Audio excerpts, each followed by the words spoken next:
Welcome back to Life in Stride podcast. This is episode 267. On this episode, we talked about Scotty's 10K race this past weekend. He had a really solid race as part of the Triple Crown of running here in Louisville. There's a 5K, 10K, and 10 miler. So next weekend is a 10 miler. In the 10K, he was duking it out with a guy with around 800 to go, and he made a really good move with about 600 to go. So I kind of wanted to dive into that on this pod. Really interesting to hear his perspective on that.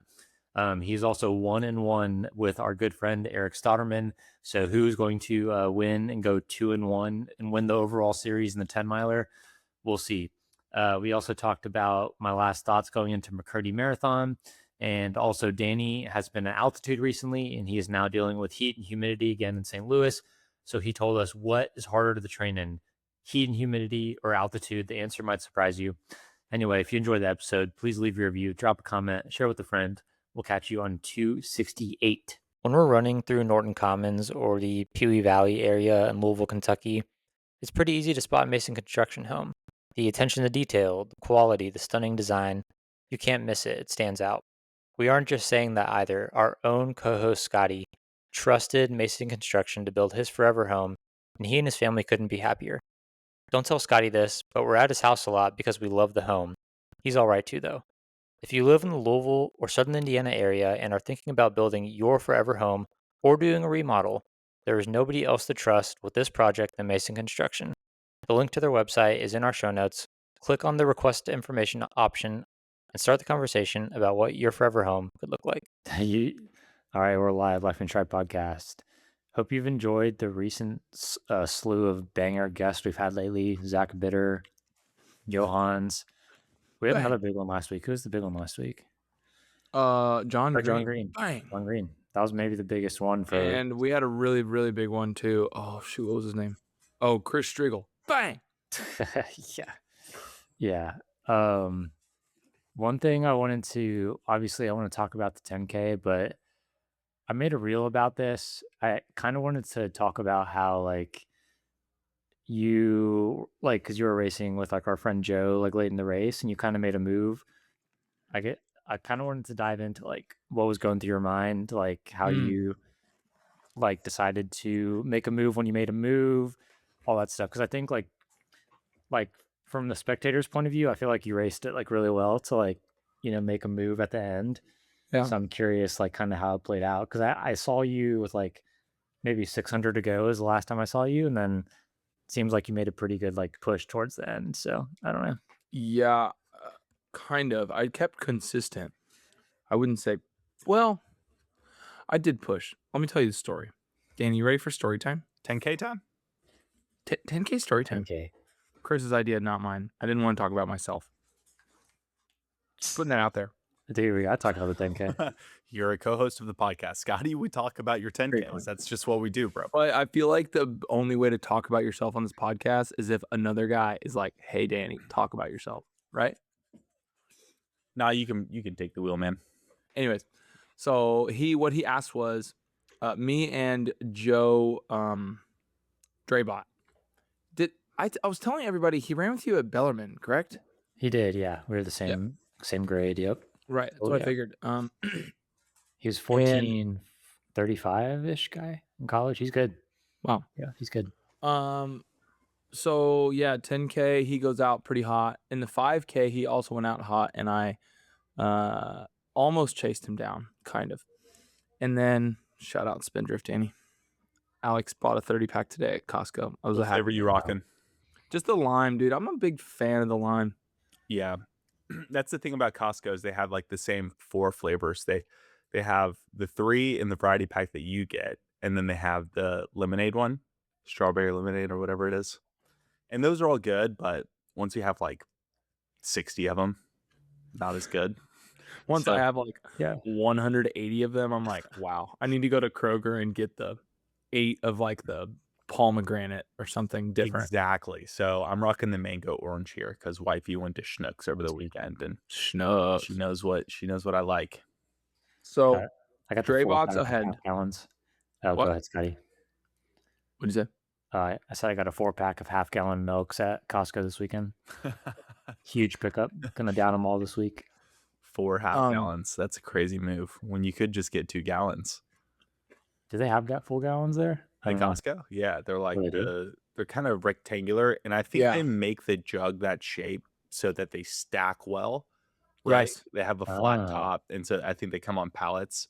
So the jug of milk needs to have enough structural integrity to distribute the load. It needs to have a shape to distribute the load across the Ah. surface area on the top, and that's your engineering lesson of the day. Danny, it kind of gets me riled up when you talk about like your engineering like background. I like it. Yeah, man. Yeah, civil engineering. The two things you need to know: Mm-hmm. water goes downhill. Number one.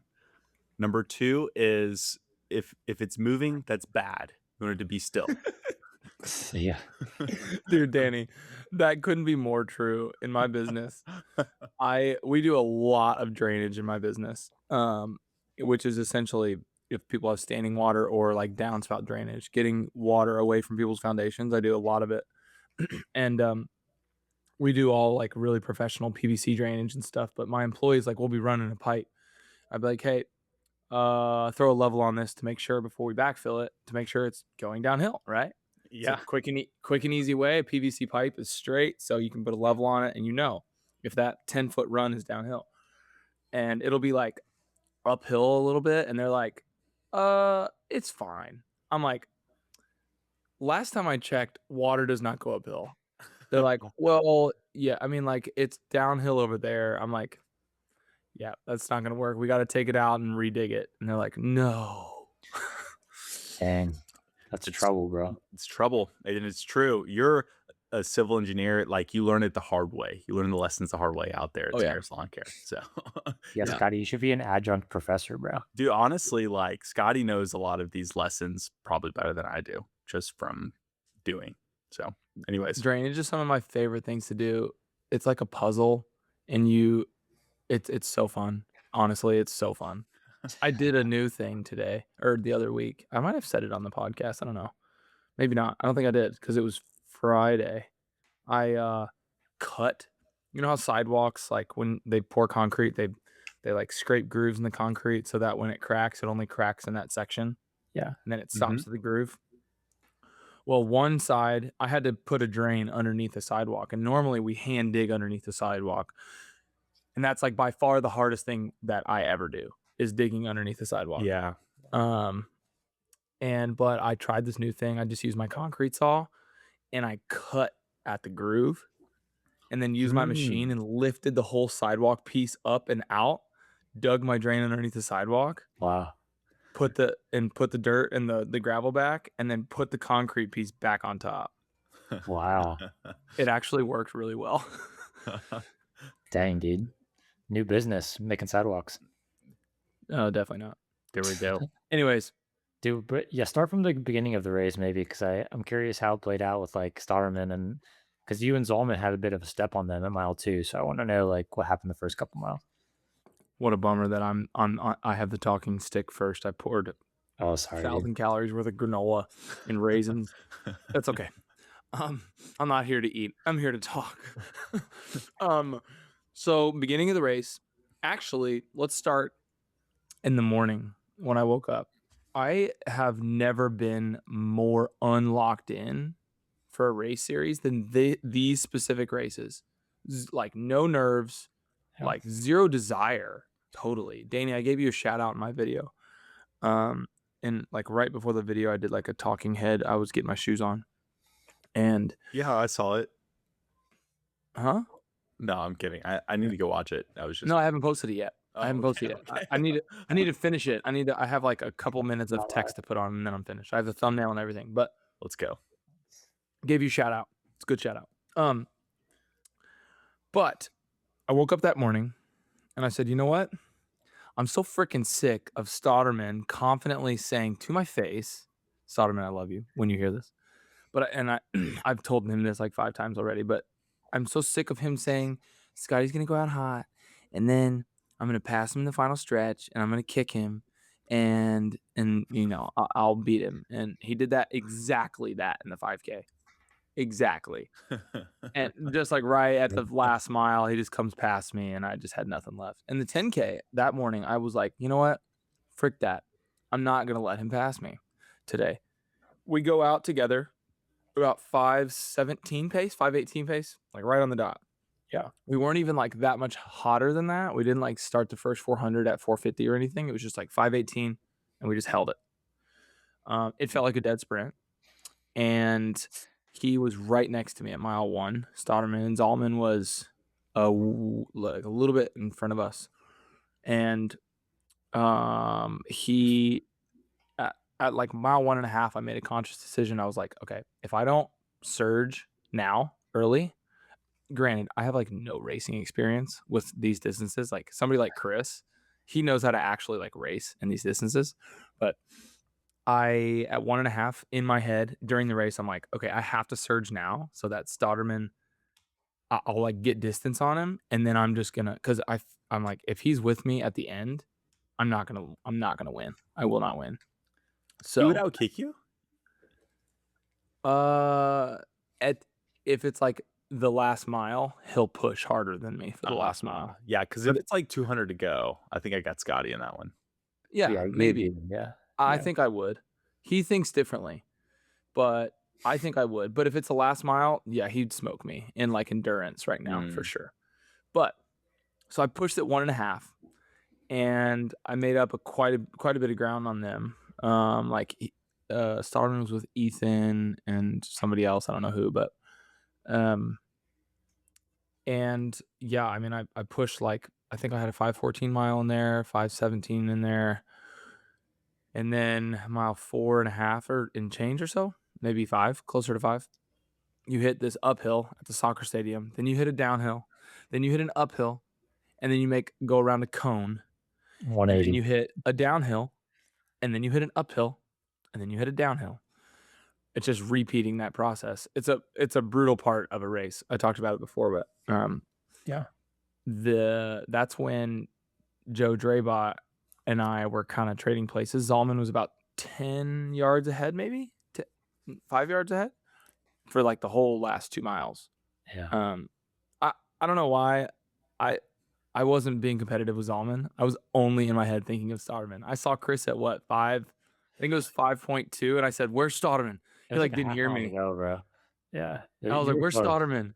And he was like, I think you said like 8 seconds back, and I was like, "Oh no, I think he can make that up." That's like, no, it was a half mile ago. Like, yeah, that race was over for sure. Like, I don't think he had enough time to like hawk you down in that time period, as long as you didn't like run 5:30 pace the last 800, which it didn't seem like you were gonna do. But I think like in that moment, like Starman was like out of the picture at this point. But like Joe Drabot and he, like was like the last part of me filming you was like Joe Drabot making a small move on you on the downhill, and I was like, I was like, dude, this is the race right here, like for whatever place it was, like it's between you two, because Allman was too far up at that point. Yeah. But you were like neck and neck with Joe. Yeah. So like, I passed him on the last uphill, and that's right when I saw Chris at like the top of the uphill, and he ran with us for a little bit, me and Joe. And I think you gave some encouragement, and then you said around this corner, and around that corner, you still have like probably 600 to go. Yeah. And he goes, around the corner, push. And I was like, okay, you got it. Because, but I also really wanted to beat Joe because he beat me in the 5K, and like, we don't even like talk. He doesn't know who I am really, but he knows who you are. He knows who you are for sure. Around the corner, I just like started sprinting. And then I dropped him pretty good around the corner. Yeah. So Coach knows what he's doing. Yeah. Was he racing in the green singlet? No, he was red. The green singlet was Mike Deeren. And he went out hot. He was a 2020 OTQ guy, but he went out with us for the first 3 miles or so. Dude, so Mike Deeren this year, his like challenge for himself is to run 400 sub 25Ks. That's like his goal for absolute 500. Oh, 500. Oh, wow. Yes. Yeah, so that's like his goal for the year. So I don't know like if he's raising money for charity or he just wants to do it. I think he just wants to do it. So I think he came up with it in his head. That's what Mike Corfich said. He just came up with it. This isn't 10K count as 2 then? No. Yeah. Oh, doesn't? Well, Mike told me he might, but Mike told me he has to stop his watch start a new activity, Oh, and then like continue again. he's an Olympic trials guy, man. He's run 2:17 something. What pace is the sub 25K?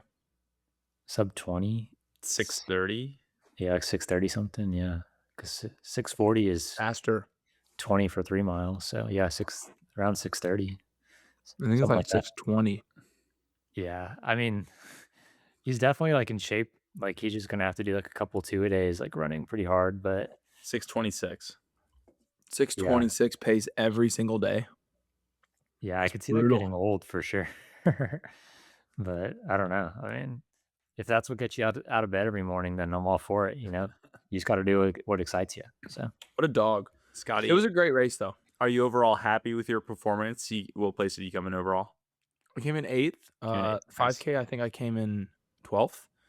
I'm Mhm. happy. There's a great field this year. Stronger field than last year. A lot Very stronger good. field. Logan Barrett and Draybot, I don't think showed up last year. Corbin didn't show up last year. Yeah. Um, Corbin's killing. He's got second Yeah, place Corbin's- twice. crushing it. And then there was a guy from Ireland that was like randomly in town, and he got really. 5th, right behind Logan Barrett. And then there was also the guy that got 6th was some random guy that no one knew who he was. He Really? ran 32, like 30, I think. And then Solomon was 7th. I was 8th. Draybot was 9th. Stauderman was 10th. People come from out of town to run this series. Like someone commented on our Instagram or something and said, like I did a long weekend from Michigan to like run the race. So like, which I'm really surprised by. Like it is a great race series for sure. Like, and if you want to visit, like people make. I always think it's funny. Like people are like, oh, like I'm doing a weekend trip in Louisville. I'm just like in my head, my first reaction is like, why? But I mean, like, but then like from an outside looking in, like there's stuff to do here if you're like touristy and like bourbon and museums and stuff. So If you like bourbon, Louisville is the place to go. People from Yeah. St. Louis like Louisville. Yeah. yeah, like people from Indy come like for a weekend or something, or Nashville, like yeah. So It's don't know. shocking when I go to places like Chicago or Minnesota, like St. Paul, Minneapolis. I'm trying to think of anything else, any other like big city that I go for like family or friends. But even St. Louis, I feel like has so much to do. You, Danny, I think you are just a really, really good host. You're an excellent like tour guide. Yeah, St. You make Louis, it really yeah. fun. I'm not good at that. Like when people are like, "Where are we going for dinner?" I'm like, I just don't like leaving the East End is my problem. like I just don't want to go downtown, Yeah. So Yeah. like it's just like 50-50 your car gets jacked, Maybe not 50-50, maybe like 20-80.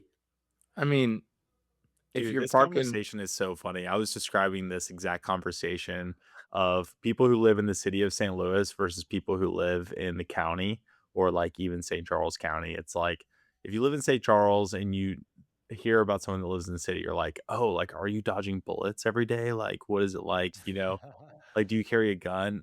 And then like people in the city imagine St. Charles and you're like, oh, are you like an ant on Facebook playing Farmville? Like, like those are the two stereotypes of that's like the dichotomy. And that what you're saying, Chris and Scotty, is like it's just like as a city slicker, I'm just shaking my head. I'm like, guys, you don't even know like your nearest Thai restaurant. Are you kidding me? Yeah. I actually love going downtown to eat. Yeah. It's just sometimes a lot of effort. Yeah. Dude, Chase Bland got his car broken into before the 5K, remember? Did He you? did. Yeah, He he did. did. Yeah. Oh no. He did. He stayed the Yeah, night though. It was It like was an overnight. in the parking garage of the hotel too. Chase is like, oh no, they stole everything, but they left my alpha flies. Yeah. You know what's funny? That's a bad joke. It was Sorry, in his Chase. work truck, and he had nothing in it except for a $10 Subway gift card, and they stole the $10 Subway gift card. They smashed the back window and took a $10 Subway gift card. He's like, dude, I would have just left it unlocked for that. Yeah. Yeah. Dang, sorry, Chase. He was one of 2 people that thought the race started at 8. This Andrew weekend. Levis too did. Oh, so that's 3 because Brad also. Yeah. What time did it actually start? 7:30. 7:30. Yeah. I wouldn't have known that if it wasn't for my wife. So did they all get there late? Yeah, Chase started like missed the start. He started like a minute late or so. So he was playing catch up the whole race. I was And wondering why then, he was so far back at the turn. I was like, whoa.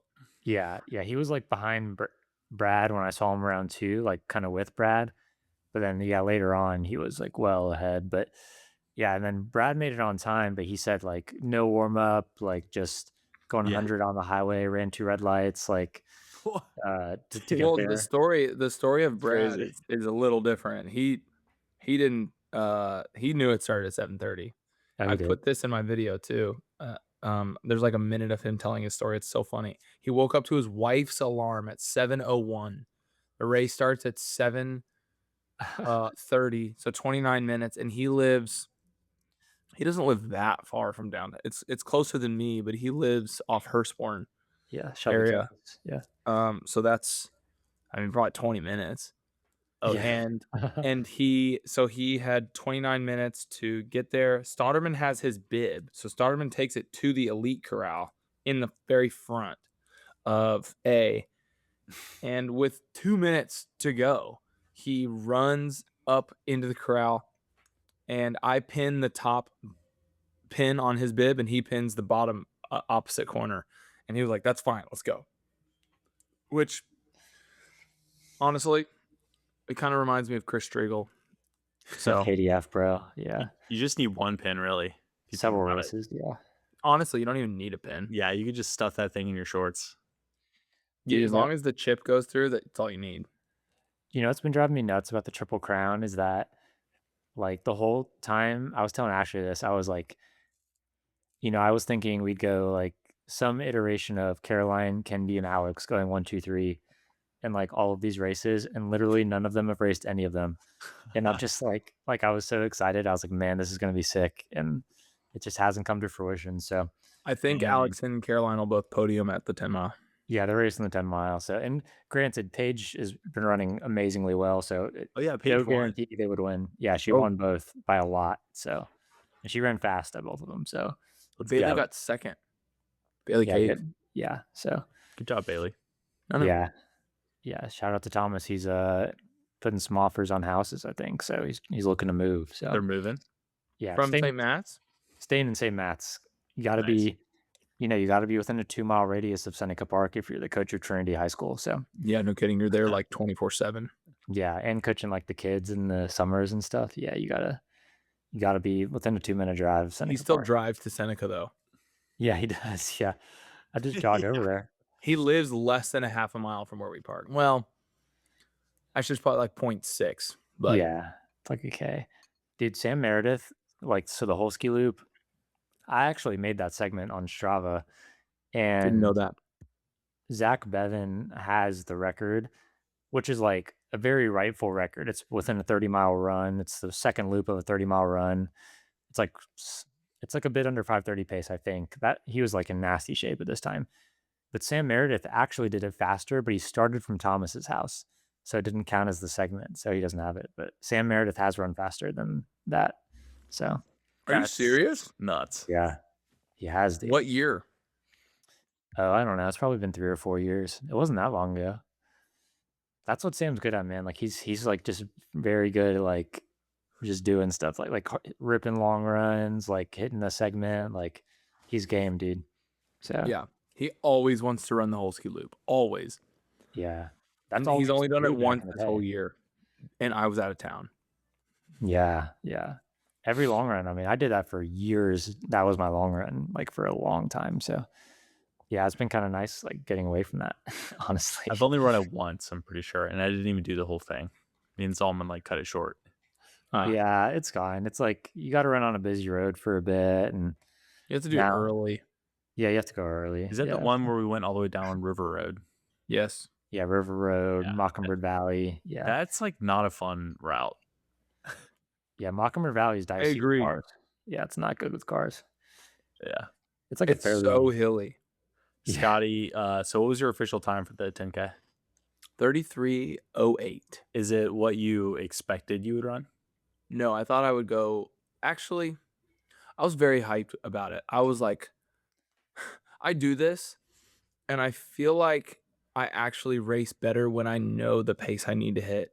But for some reason, I'll go into these races, and I don't actually know what pace I need to run the certain time because the marathon's always long, like the big ones especially. So I stopped being like, I have to have an average pace of 5:58 or faster to break whatever 2:36, and I stopped doing that. But for Houston, I actually did know. I was like, I need to be 5:58 or faster to hit my goal. And that's exactly what I did. For the 10K, I was like, I think it's I was like doing the mental math. I was like, I think it's 5:18 for sub 33, but I don't really know. So if I would have had a time in my head, I probably would have looked at my watch a little harder and tried to sprint a little harder, but I can't make up 8 seconds. I ran a 5:25 on the hill mile, so that's where I lost it. What is how come you're playing so loose for this race series?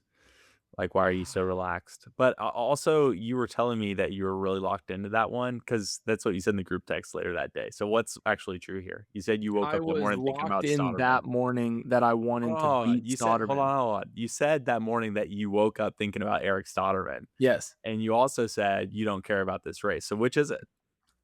That's a great question. I think deep down I do care about the race. Yeah. And I don't like getting beat by somebody who's trash talking me. I'm very competitive. So, and Stauderman was doing it on purpose. He's just doing head work, bro. Like he's trying to, get an apartment up there. Can't let him win. Yeah, I got a couple people with apartments in my head. That's okay though. I got a big plot of land up there. Yeah, dude. I think like relative to like how you placed and stuff, like realistically, Stauderman's in probably like 229 to 232 shape right now, and then like Zolman's probably in like 111 half shape or like 112 half shape. So yeah, to be kind of sandwiched in between them is like the bodes pretty well for fitness. Like I know that wasn't your fastest 10K, but yeah, it bodes pretty well for sure. So like just where you 10K is placed, hard. It's hard. ran. Like it's hard to be any faster than that for me right now because I'm not training fast stuff. So, What is your 10K PR? That wasn't a PR? No, 32. I ran a 32:54. Yeah, so it's like in 2024. That's the same year I ran 15:45 in the 5K. I don't know what was going on that year. Did you compare your run to Eric Floberg's 5K pace or 5 mile pace? No. Oh, I'll tell you what was going on. That's when Korf coached you. Shout out Mike Korf. Shout out Mike Korf. Secretly, Korf was coaching me for short distance. And then when I had Chris coach me, Chris dialed me in for the marathon. Dude, Korf's got the new pink singlets. Huh? Did you stay in so after all the Triple Crown races, the local, like Mike Korf and a bunch of like the local legends out here, like the good old boys that like drink the beers after the runs and stuff, they put up a tent after the race in the parking lot. And I saw them putting that tent up and I was like, man, I could get stuck here for 2 hours hanging out or I could go home. And I was like, I'm going to go home. But, one day I'm going to stay for sure. And like, because I want to I've stayed for both. At some point it's going to be like up to us to be like the ones doing that, like continuing that. So I was like, I'm going to have to. Oh no. Mike Korf and John B, they'll be there. Jeff Rozenka, they're going to be there until they're 120. Yeah. So friggin' true. Yeah. That is one thing I admire about them is like they like make everything fun for sure. Like they race hard and stuff. They train hard, but like, when it's done. John Giselle freaking crushed it. So did Mike. Yeah, they did. They crushed it. John Giselle, I think, went like 6:06 pace for the 10K. Wow. Dude, shout out. It's freaking nuts. Let's go. Dude, he listens to the pod hardcore, bro. John, when you listen to this, John. I have stolen so many beers from you after races. I mean, you like give them. You're like, yeah, have whatever you want. There is a day I'm buying you a 30-pack of whatever beer you want. Oh, you owe more than that. It's probably about 30. 30? Maybe not that many. I don't know. That's a lot of beers. John, you're still my favorite Corf Edge runner. Whoa! You just said the F word. I like John and Tom equally. Oh yeah, Tom's actually my number one. I was gonna hard topic shift here. I was gonna get your guys' opinions on Clayton Young signing with Brooks. Did you guys see that? Yeah, we briefly touched on it last pod, but yeah, what are your thoughts, Chris? Oh yeah, I thought that I was surprised for sure. I thought I I watched his video and he was talking about like the reasons he did it, and it seemed like one, he tried their shoes in like a lab and the testing was like very good, which I was surprised because like I'd never see any Brooks shoes on any start lines. Yeah, it's Yeah. the Brooks Hyperion Elite, I want to say, is their super Yeah, like shoe. Mhm. 6. So I guess like their super shoe like tested well enough on him that he was confident because like it sounded like it was a long-term contract. He was like, these are the most important years of my career, next 4 years, etc. So, but I think also he was saying like they're going to support his like documentary stuff, and like Nice. that was another big piece of it, was like he needed a company that was willing to do that. So it sounds like they're investing like a ton into him, and it was a good sign by them. So I think like they'll probably get their return on investment plus some, I think, with like sales, because I think he sold a ton of Asics for sure. Yeah, he definitely did. Like Definitely. Yeah. he was like a main reason like Asics shoes are on people's feet like at major Dude, races. I'm So, pretty sure he was the reason that I bought the Tokyo. yeah, like he really introduced them to the American market, I feel like, really well. So yeah, I think it was a great move by Brooks, and I mean their shoes seem competitive enough. It's like fast guys running them. So I don't know. Yeah, I'm looking at the Hyperion Elite right now. So they say that they're an 8mm midsole drop. They're responsive, light and springy, cushiony that propels you forward 6.9 ounces. Nice. Wow. Nice. That's Wow. heavy. Features ultralight PBA cushioning, turn propulsion plate, and race day fit. Honestly, this is pretty cool because it says where I can get them at my local running store on the Brooks website. It says like find it at your local running store 2.8 Asics miles does away. that too. That's cool. I like that. And by the way, if you're like a medical professional, you can get discounts on these. Look into it. Wait, are they only their super shoes only $200? $275 I'm seeing for the Wait, Elite. what are they called? Hyperion. Oh, I'm looking up Hyperion Max. Elite 6. Yeah, that's like their super trainer. Everyone's got a super trainer these days. Yeah. Dude, I went to see Kyle Bowling today, and he told me that I need to like take my inserts out of my shoes because like my stack height is way too high. Like my heel to toe drop is like, because I normally go for shoes that have like 10 to 12, but then I have an insert that makes it higher from like Achilles. And he said that's like alleviating like pressure on my like Achilles and like calves and stuff, but it's like applying pressure to my hips and low back. Like, so it's like just moving like things to the wrong place. So he was like, yeah, you need to like lower the drop a bit for sure. So interesting. I didn't really know that that was a thing, because I was like, Yeah. that could be an easy fix to chronic back Interesting. stuff. I didn't realize that you did 10 to 12 millimeter plus an insert on your heel. I never knew that. It's kind of crazy, dude. Is that like 20 millimeter drop? Yeah, with the insert, it might be. Yeah, insert's pretty thick. It's like called the Spenco crash trainer. I've used it for off and on. Like anytime I get Achilles stuff, I use it, and it like fixes it because it like just lifts the Yeah. inner heel up, so it pretty much takes that pain away. But yeah, I guess it's like that's why I'm always combating like back and IT band and all that junk up there. So Yeah. maybe why. You're going to get a blown out back that way. We don't want that. Yeah, Like, yeah. KB Already helped have me with one. that stuff too. I have some Achilles woes. It still comes in and out, man. Like it's never the same after you get it. Yeah. It's never the same. Dude, this shoe is cool, Dan. Yeah, it's kind of a cool shoe. I know. I'm looking at it now. I'm like, Not gonna lie, like it looks pretty cool. I like it. I was kind of like dogging the whole announcement thing, like making fun of it like it's a wedding announcement where, pro athletes yeah. partner with Brooks and, or their sponsor, and they're like, breaking news, Clayton Young signs with Brooks. But like now I'm actually looking at the shoe. I'm like, I would never have looked at the shoe otherwise. Now I'm curious. So I guess that stuff actually works. Yeah, I Yeah. mean the only reason I'm looking at a Brooks shoe right now is because of Clayton Young. Will I switch? Yes. But- no way. No. By the way, Gustavo, if you're listening, Tony has a size 13 pair of Hyperion Elite 5s that he said he would sell you.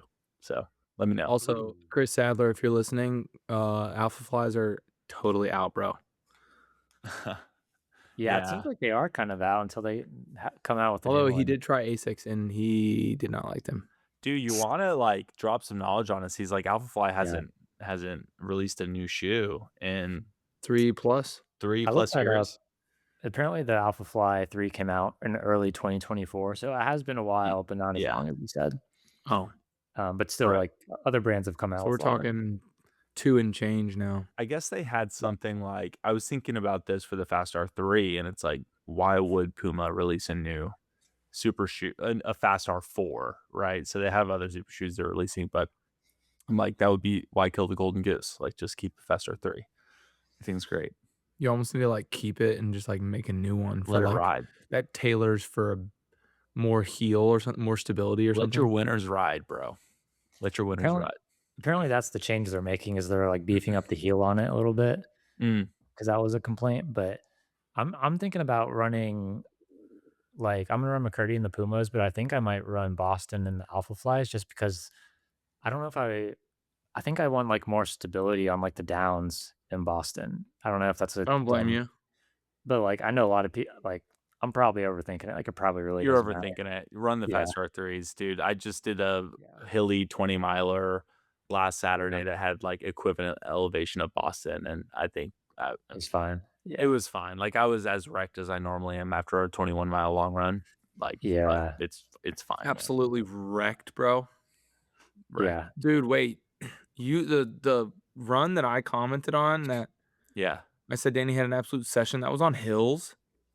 Yeah, it was like 850 feet of elevation. Shoot, bruh, that'll do it. Danny, you have been a bad boy. That's impressive. Yeah, thanks, man. I hopped into my buddy's workout. It was a classic Canova style 6 by 5K 1K float. So wow, I don't know how many Ks that is. 24 Ks. A lot of Ks. So the 5Ks, or not 5K. Did I say 5K? I meant 3K. I was gonna say, yeah, not 6 by 5. Yeah, I would have just ran like a freaking marathon by doing that. So it was, 6 by 4K, and they're broken up, right? So 3K, 1K. 3K is at goal pace, which is a little under 2 miles. 1K at 6:35 float.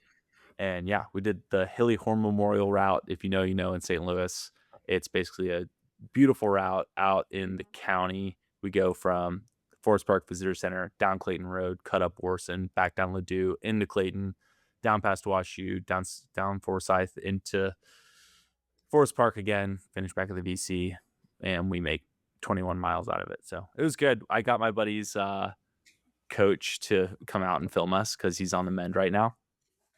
And he's out with Achilles stuff. And so I'm going to have some pretty cool YouTube footage coming out of that long run from Saturday. I'm pretty excited. Dial, dude. Yeah, that's the Boston long run right there. Boston long run for sure. Yeah. Scotty, did you just lose power? I just unplugged my lamp.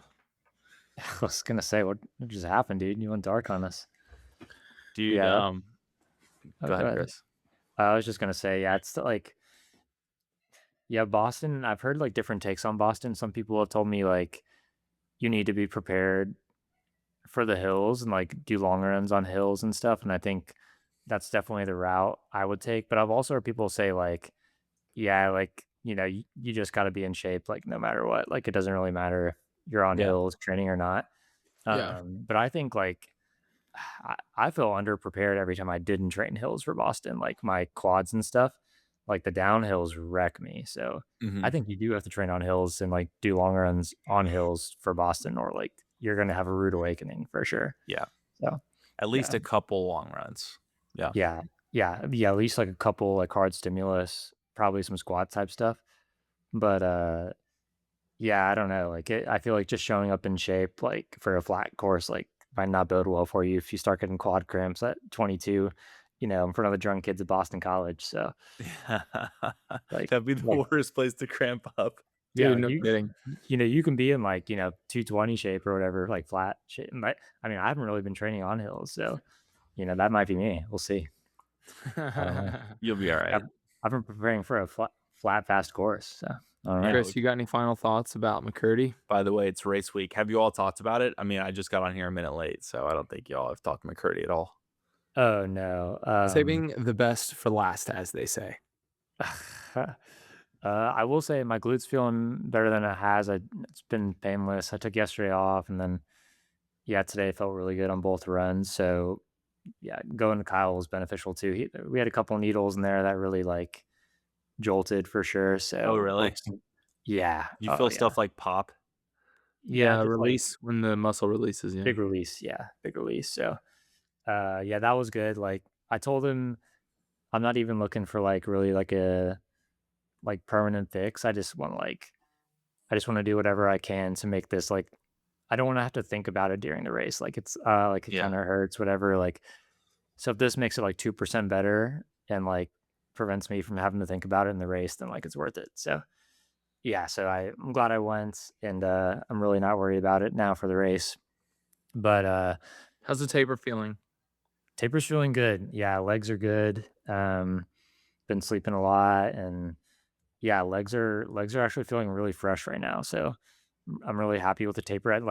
Normally I like to do some pace work on my long run week out, but I didn't do any. Jacob just gave me 90 minutes easy. So then I had Sunday off, and yeah, so like I have a light workout on Wednesday, but I mean, I'm going to go into it with like very minimal like intensity over the last like 2 weeks going into it. So should be like pretty fresh, and yeah, legs are feeling pretty springy. So, and the weather's going to be like 30 and no wind. So it's going to be a Oh. money. Is Dude, it actually?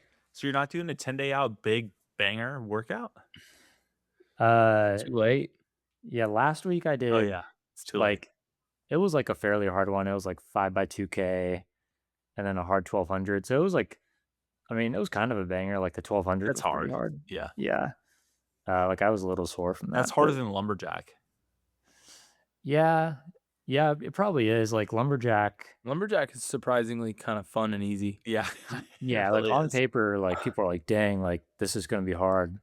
But then it's like 400s like really aren't that bad at that Yeah. pace. And then like, yeah, just like 2 mile tempos. I don't know. It's not as bad as it looks. So No, it's not. yeah. But I have been set up with a few people like running my pace. Like Rory's got a guy, got a couple messages on Sick. Instagram. So I'm expecting like 5 or 6. I think I'm seated like 30th. So Oh really? yeah, it's pretty good field. So I don't expect all those people to show up, but like I'm sure like 5 or 6 will back out. But Do you know if Jess Donahue is in the elite race or in the regular race? I think she's in the elite race. Yeah, she's Okay. like pretty close to OTQing. Yeah, Yeah, because she's right there. dude, Friday night into Saturday morning for the like OG race is 27 degrees. That's almost too cold. Yeah, Like Saturday is 31 degrees. Yeah, it's yeah, it's that's cold, man. Like that's like gloves on. Might even go arm warmers. Like I might even wear a t-shirt under. That's like too cold for just a singlet. I feel like so. I don't dude, know. that's my dream weather. That's perfect for me. Same, dude. Goodness gracious. I mean, shoot, this is a great place to race. And at this time of year, there's no like crazy cold weather. There's no like teens or anything. Actually, Thursday's a high of 67, a low of 50 at night. That would suck. In New York, yeah. In White Plains, yeah. And then White Friday Plains. night, like a cold front comes through during the weekend because it's back up to mid 40s as the lows, which is honestly great for a marathon. But Saturday's 31 at night. The race starts at 7, and I was like, man, it's like pitch black here at 7. But apparently, like, I guess it's like way further east than here, so it gets light at like 6:30. So Yeah, but like the warm up and stuff will be like dark. So 'cause I was like, man, is it gonna be like pitch black during this race? so Groovy. Chris, zooming out, since it's race week, let's just talk about your block as like a big picture. So what are some things you changed on this block versus Houston, your last A race attempt? Yeah, I feel like this block was like they're like honestly polar opposites. Like Houston was all Yeah. about like pretty much came off my injury for like 5 to 6 weeks, and then I like dove into 12-week Houston block, and yeah, I pretty much I was coaching myself, and I was like, yeah, I'm gonna peak at 120 miles. Then it became 130, and then it became like 142 or whatever for like several weeks. And at that, I did a couple workouts like under 520 pace, like maybe a few, but like most of it was more geared towards like threshold, like I don't know, like LT1 stuff. So like 520 to like, the long runs were more like steady effort, and then like a couple Mhm. harder ones at marathon pace. But like there wasn't really like that like intensity that I think I need. Cause like, and I was listening to Jacob and Rory's pod with Phil Sessman, and he's kind of in the same boat. He was like, I can knock out like all these impressive like steady long runs like all day. Like I can do that like every weekend, whatever. But I was like, and I already like have that ability to like I have that aerobic ability, but like my next step is like improving the faster stuff, like the 5K, 10K, half marathon. Like I need to make my half faster to make my marathon faster at You need this to point. raise your Because like ceiling. yeah, because the aerobic level is like already pretty much at the ceiling. So now it's like yeah, I need to make the shorter stuff faster. So yeah, so I mean this block Yeah. was let's cut the mileage to like 110 peak, 113, which like felt like nothing coming off of 140. Like it felt like it did. Like it was like I was So like, wow, crazy, dude. yeah, it felt great. I was like, man, you're telling me I can do like 17 miles on Monday instead of 22. And yes, and then we just ripped every Wednesday, like between 5 minute and like 5:15 pace, like every workout. And Single workouts, not double single T. workouts, no double T's, just really like hard efforts in the morning, and then I'd double back in the afternoon, easy run for 20 total every Wednesday. So how Did much you enjoy total? that, or did you feel a little like insecure about switching the stimulus that much? Uh, I mean, I I know like I need that. I just need someone to like put it on paper and make me do it. Because like when I coach myself, I like think Yeah. I like doing stuff I'm like good at versus stuff that like I know is gonna move the needle. Because like pretty much every workout on Wednesday that Jacob wrote down, I was like, I don't know if I can hit this. Like this is gonna be really hard. Like I was like essentially preparing for like a race every week. Right. So like that was scary for sure. But I enjoyed it. Like they got easier as I went. Like I saw improvement, like whether that's via heart rate or like hitting paces more comfortably, whatever. Because we hit the same workouts like twice, pretty much. So like I always had a second chance at them. So yeah, most of the time the Mm. second one went much better, which was a good indication. So yeah, I mean, I kind of wish I ran a half before McKirdy just so I could kind of prove to myself that my half shape is good as I think it is. But like, yeah, it's gotten like I'm definitely in PR half shape right now. I don't really know. Like my last race was Houston, total stinker. Like I ran like I don't know 9, 10 miles on pace, and then it just went south. So like that's my last indication of like race day versus like Yeah. now I'm like trying to run Yeah. 5:19, 5:20 pace. So it's like I'm trusting that like the fitness is there and stuff, but I don't have any like concrete like race evidence that the shape is as good as I think it is. So I just have to like fully trust the training is that, the training was good and it's going to work out. So In the words of Chris Striegel, trust. yeah, you got to trust, bro. So, Chris, how much total volume of quality miles were you doing this block in a week versus before? Maybe that's better put in percentage.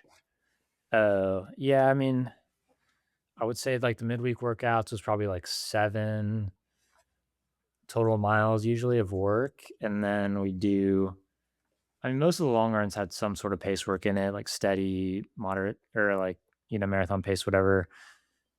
Probably like 15 miles on average of pace work between, so like, I don't know, probably like 20% of like intensity every week. And then the rest was all easy. So I think Jacob actually does for most people he coaches, like add a third workout, like a smaller workout, Yeah. one day a week, like just 200s or 400s, like something a little lighter. But we didn't do that because like I just have a bad history with that. So Mm-hmm. I think I kept the workout honestly, the workout volume was lower because I was doing a lot of big double T's before Houston, so So it was just intenser. your workout volume was lower this block than it was last block. Yeah. Yeah. In terms of like fast miles ran for sure. Yeah. Percentage wise, because if you're running 140, I mean, maybe it doesn't Yeah. matter. But that's also interesting too, because that's what I think the common approach is to lower volume on the week and increase intensity. And I'm curious to see how this Yeah. works out for you.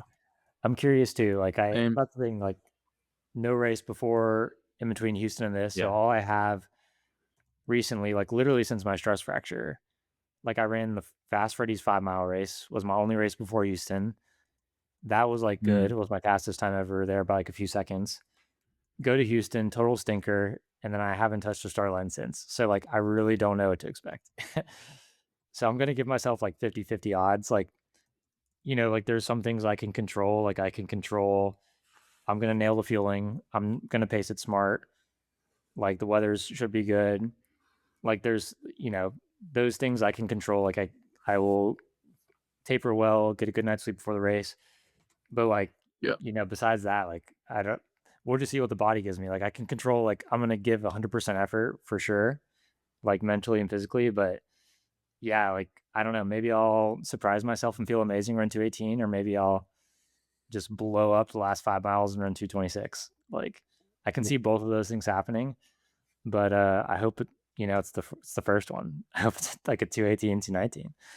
What would be the slowest possible time you could run and still be happy? Just a PR, like 220. Anything under two. If I ran 222 again, I'd be annoyed. Like even if it was a PR, I'd just be like, man, like it's the same minute. I feel that. Yeah, Yeah. like that wouldn't really feel like a PR.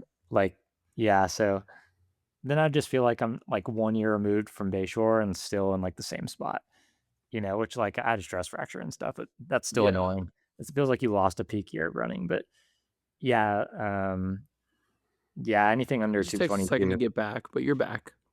Yeah, but then like Boston is not really like whatever I run in McKirdy, the odds that I run faster at Boston, unless McKirdy like something just drastically goes wrong, the odds of like running faster at Boston are lower for sure because McKirdy is like a flat loop course with like With bottles, yeah. bottles, like good weather, all that. Boston's got a lot of different elements involved. There's no like real logistics at McKirdy. It's very easy. Yeah, in a lot of ways, there's like nowhere to hide at a race like McKirdy. So Yeah. it's like the pressure's up a little bit. Yeah, like if I have like there's as long as I don't get sick or anything before the race, like there's really no excuse you can make at McKirdy. Like weather's good, fast course, but yeah, so like like if McKirdy goes bad, then yeah, I'll just go out pretty hard at Boston. But if McKirdy goes great, then I'm not really gonna worry about my time at Boston and just run hard and not really look at the watch that much. So Yeah. that's what I hope happens. I feel like, I don't know, just based off vibes, I can tell you're nervous, but it's different than Houston. Like, I feel like Houston, like you went totally dark on your phone. Like you know what I mean? Like, and whenever someone does stuff like that, is like acting a little bit out of the ordinary to like get their head in the zone and stuff, it's like, yeah, they probably know they're not actually fit enough for their goal. It's like, that maybe that, they're trying to do, like Jeff Cunningham makes the joke of people in their hotel room the night before a marathon having a seance. It's like, dude, there's nothing more you can do. Like the training is the training a week out. It's like, you either adjust your goal to get realistic about it or like, or you're going to have Or a die tough day. trying. Yeah.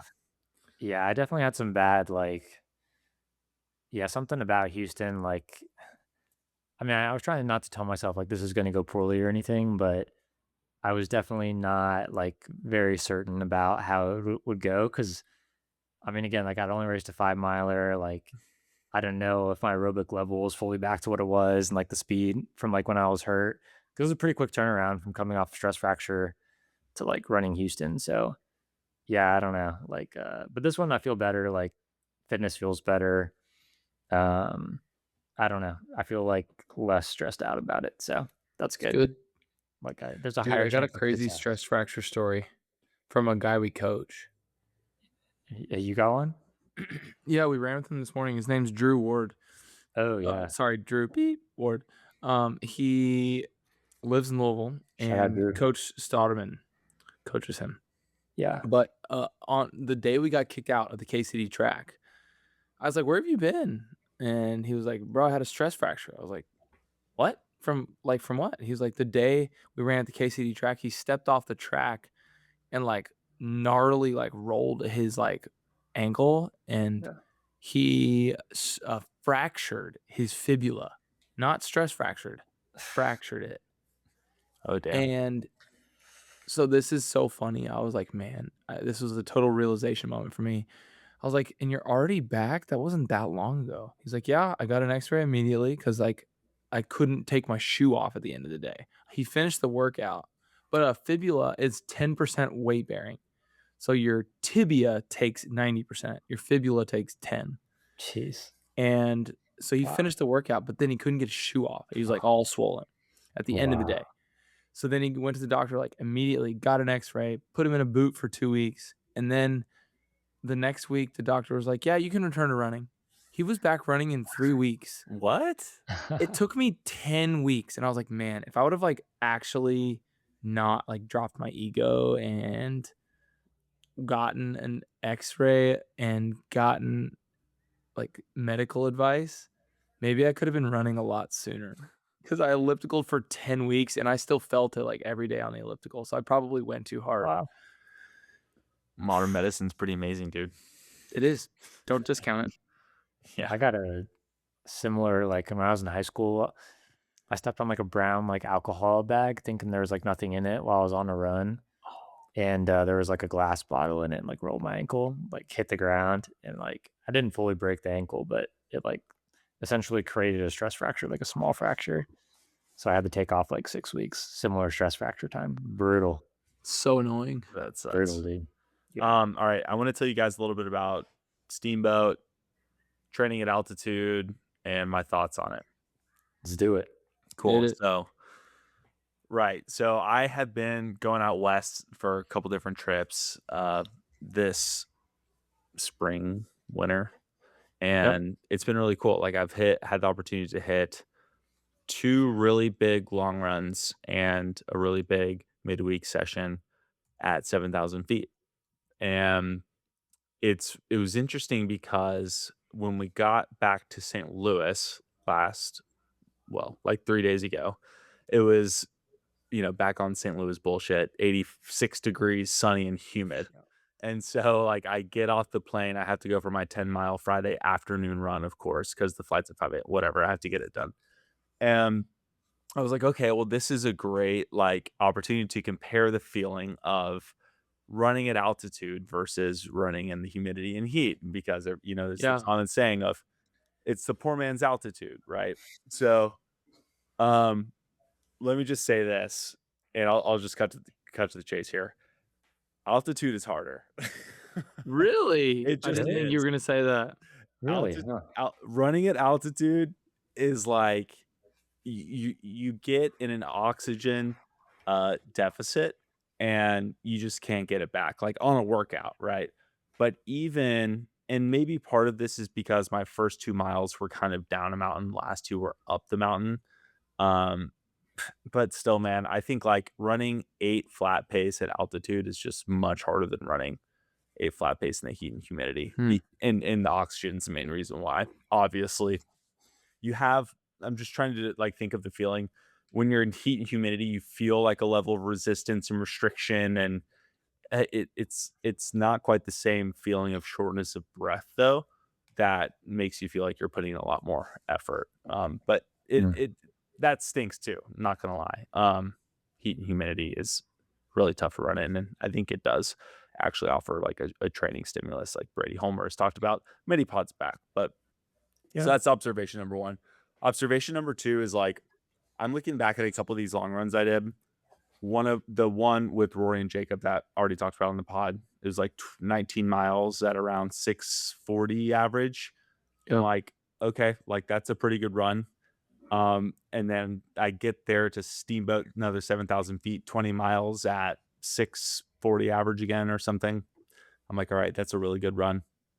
And then I hit the midweek session, And I guess I kind of told you about this, how my parents, like my sister was there, Yeah. my mom and dad, and they like had their cameras up, and I jogged up and they're just like staring at me saying nothing, filming me. And it was like super awkward, but also really funny. Uh, but like that session um was like, I looked back at my BPM, my beats per minute heart rate, and I was like at 175 for a lot of that. And for me, that's quite a bit. Like if I'm at 163 in a marathon, like that's high for me. That's what I like to run marathons at. So just kind of comparing that, the pace of those 2K reps were prescribed around 545, but I was able to hit 610. Like 610 was my average. And I felt like I was really, really pushing at the end to get the last Yeah. like 0.25 in um, Dang. at 610 pace. So just like looking back at the effort level. So if I'm doing the 25-second adjustment on the long run, that was like, so like taken from that threshold effort, right, on the 2K repeats workout is 25 seconds adjustment. If I apply that to the long runs I did, I'm like, oh, okay, like these are more like 20 miles at a 6:15 average for these, big long runs that I did at altitude. If, you're playing apples to apples. And I'm not the altitude conversion expert, but I'm like, oh, okay, like that's actually really, really, really good stimulus in terms of just like recalibrating what hard feels like. Yeah, So yeah. it's an interesting thought. I wonder what the science is. I know, like, obviously it's positive science on like altitude training. I think in the pros like to do like the live high, train low, where like I know Jacob and Rory and the Flagstaff people will go to like slightly lower altitude to do like faster stuff. But Yeah. Okay, They go to there's like, Camp Verde, which is like 3,000 feet, and they live at like 7,000. that makes sense because I was literally about to ask that, Danny. I was like, are these guys running sub 210 doing these at 7,000 to 8,000 feet? It's like, that's crazy. Yeah. So I think that 3,000 range is considered middle altitude. Like it's still up there, but not as much as you need to get like a huge benefit. I think like Provo, where like Manson, Clayton Young are, is definitely kind of like a sweet spot. I think it's like lower, like maybe 5,000. So they're still getting some benefit, but they can still work out fast at that too. But like, a lot of people, good marathoners, like don't train at altitude ever. Like Right. Japanese, like some of them train at altitude, but like some of them don't. They run really fast, and like some of the European guys don't train at altitude. So it's kind of like they just go places where like the weather's good. So it's kind of interesting. But I'm sure the science is surely like good enough for like all these pros to be based in Flagstaff and go to Kenya trips, all that stuff. So Like they yeah, need to go down there and hit track sessions at Camp Verde, like so yeah, that they can feel speed. yeah, Otherwise, like if you're trying to do a VO2 800s workout at altitude, it's just like you're not going to be able to get the turnover that you need to get to like get the full benefit of the workout. yeah. Dude, I mentioned Mance there. Dude, no Strava posts for 2.5 weeks, Connor Mance. So injury or not posting? Who I'd say knows? not Posting. posting. Not posting? Yeah. Did he say that on their pod or no? Yeah. He said he wasn't posting anymore.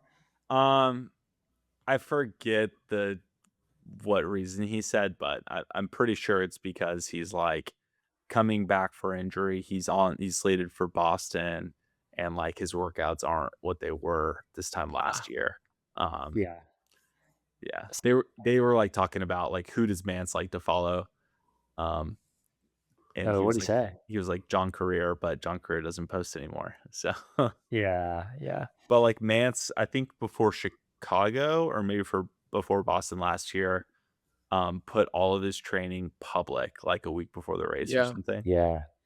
So he might just be doing that again. It I was like going through some of his workouts today, and his last one he posted was 4x3 miles, and he said it was 5 to 10 seconds slower per repeat than when he did it before the Olympics, and 20 to 25 seconds slower than when he did it before Chicago. But before Chicago, he only did 3 reps instead of 4, but still, it's pretty staggering. So he's not quite where he was, but I Wow. still think he'll be fighting for top American. I mean, he's just got that race savviness, bro. Rory thinks that he'll beat Zuhair I think that Zuhair's our number one. Zuhair's And the I'm the favorite. who? Zuhair's the Yeah. favorite American right now, for Well, sure. you have to think like he's coming in with so much momentum and Yeah. such a consistent body of work leading up to the race, whereas Mant's coming off the sacral stress fracture and getting Yeah. back to it. Like, and that workout alone that Streak said, like, if you just look at that, 25 seconds slower than his when he hit it at Chicago, it's like, I mean, yeah, he was in American record shape, but you know, Zuhair, which is 204.43, Zuhair just ran 205 at Houston. It's like the writing's on the wall that like Zuhair is closing in, if not Yeah. like in better shape now. Yeah, and Zuhair just cleaned up on Rory at NYC half pretty good too. So it's like Second place overall. yeah, his speed's good. Like his marathon time is fast, and that was like a, you know, running with one guy for most of the race and then finishing solo. Like, yeah, dude. I mean, he's in a good spot. So Yeah. My vote's Zuhair. yeah, when you have him back on for the race, My vote's JT. JT's coming in number one. dude, I'd be so stoked. But JT's my freaking boy, dude. Like, if we get some JT crazy weather, gets in the top 3 streak, we're getting plastered. yeah, Jacob gets top 3 American, I will like move my flights around to like stay with him for sure. Oh, Like just a 100%. party, bro. He's not buying a drink all night. Yeah, No. yeah. He's not trying to behind drink the rest of his life, bro. Yeah, we're gonna give him Sam Adams up. Dude, yeah. He's a big coffee guy. I'm gonna send him unlimited coffee beans. I'm Lifetime. gonna send him a How Sam many Adams grams, coffee stout. Danny? Oh, I dude, mean- you gotta go in the V60, you gotta go 15 grams a pour Yeah, got to, dude. at a 1 to 17 ratio. 1 to 17. Interesting. It's pretty I'm a good. 1 to 15 guy. It's pretty dialed. Dude, there's nothing better than those satisfying videos where people do their coffee routine. Love those, but they spray the beans. Maybe I'll make you know? one for you. Eric Floberg made me spray his beans in Chicago. Pause. So we're in a group chat with the Out and Back podcast, and we're JT and I are big Kentucky fans, both UK alumni, and they just got knocked out by Iowa State in the NCAA tournament. And JT, I was like, all right, wellness check on JT. How are we holding up, buddy? And he goes, I'm about to start tweeting at players. He would actually do that too, bro. Dude, he is like a crazy Kentucky fan. It's hilarious. Yeah, he is. Dude, how about when I sent a picture of my wife's Honda and a sushi restaurant on the same night, and it was St. Patty's Day, and Rory was just roasted the crap out of me, man. Yeah, Yeah. good memory. Shout out BYU losing in the first round. Tough, bro. Dude, Rory loves Kentucky's coach because he came from BYU. And Yeah. Did he? I just constantly talk about how much he needs to get fired in there. Rory just says nothing. Dude, I'm cheering for St. John's. I love Ricky P. Like Honestly, yeah. Like Ricky P is what's united UK and U of L fans at this point. Like, yeah, like everyone can get along with the fact that like, we love Ricky P. And like, I don't know if you guys watched the game. They had like a buzzer beater layup at the end. Yeah. Dude, and you know, like the camera pans to Rick Pitino, just emotionless. Like just he was like on to the next. Like he's such a gangster, bro. He's like Signetti. Yeah, he's like Signetti. Yeah. He just Kansas, right? Yeah, they beat Kansas. Yeah, Yeah, they're dude. looking good, dude. So It's a Hall of Fame matchup. That's crazy. yeah, that was a great matchup. Two Yeah. great minds right there. So St. John's stays good at sports. Yeah. Dude, Patino's definitely involved with the Italian mob families in New York right now for sure. Yeah. You can't Fun tell me he's fact. not. Rick Pitino's old house in Louisville, we do the leaf removal at. And let me tell you, I hate that place. A lot of leaves. Yeah, and you have Bad to take them vibe. uphill. They're down a hill, and the wind is always going down the hill, and you have to take them up the hill upwind. It's a nightmare of a property. It's a $4,000 leaf removal job. Dang, bro. It's brutal. Beautiful home though. Shout out Nice. Ricky B. Shout out, So I'll man. send you the reel of him retelling the final play story to like his boosters, and it's really funny, man. Do it. Ooh, yeah. That'd be cool. Yeah. I'd like to hear that. I didn't see that. The guy that scored the winning shot hadn't scored all game, and he just like yeah. he's like, "Give me the ball, coach," and like they pass him the rock and he takes it in. It's Goes to his crazy. right, scores. Yeah, it's nuts. Yeah, I was looking at he played at Idaho State last year, and now he's playing for St. John's. And that like having that moment, it's pretty cool. Dude, that's what's great about college basketball is like during March Madness, you can just have some no-name dude. Like, okay, last year it was the guy that from Oakland that killed Kentucky, Golke, Jack Golke. Yeah. There's always like the Jack Golke of freaking NCAA March Madness. It's great. Yeah. I'm gonna regret saying this per usual, but one of my rules is when something pops in my head, I can't not say it because I'll think about it all day tomorrow. But I'm not sure that I know any like why are you in Idaho? Like why do people live in Idaho? I know people listen to this podcast in Idaho, and like you tell me in the comments why I'm living in Idaho. I want to know. Idaho's got like west or is it eastern Idaho, I guess, is like borders Yellowstone Park. So like there is Yeah. or maybe it's western Idaho. I don't know. It's like a really beautiful state. Yeah, Is like it? it is gorgeous. Yeah, I like picture Idaho being like Kansas. no, Yeah, you it's get the very wrong mountainous, image. beautiful. Yeah. Like I'm Coeur sorry. d'Alene. I'm sorry, people of Idaho. Yeah, Coeur d'Alene. I just can't put my finger on it and be like, yeah, I don't remember the last time I talked about Idaho. I'll put it that way. They say in Boise you can like leave your cars unlocked like anywhere in the city, like super low crime rate, stuff like that. So they say it's a great state. I don't know. Buddy in my wedding works at Boise State Athletics. Shout out Austin Mullen. I love that guy. Also a runner. Scotty, say Idaho one more time. Idaho. Yeah, you are. All right. That is episode 260 something of the Life Trip 6. podcast. Love you, mean it. 7. Peace. Bye. Peace.